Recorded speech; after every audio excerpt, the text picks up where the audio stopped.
Mga kwento ni Kapitan pag malapit na ang butuhan. Ang unang propaganda. Uutusan yung mga taong malapit sa kaldero. Magbahay-bahay kayo. Ilista nyo yung mga tao. Kasi magbibigay ng grocery si Kapitan. What? Ang unang nakalista, yung mga taong malapit sa kaldero. Pag minasama ka pa, pag wala ka sa bahay mo, nasa trabaho ka, hindi ka ililista.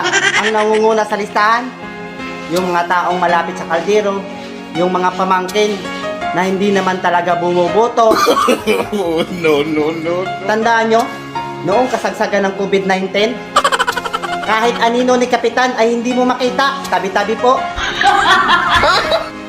Pagkatapos, makikita nyo ngayon, tapat at serbisyong totoo inyong maaasahan at madaling malapitan. Makikita nyo sa tarpaulin yan. Pero huwag kayong mag-alala. Sila yung mga taong makasarili at walang pakialam sa damdamin ng iba. Putang ina.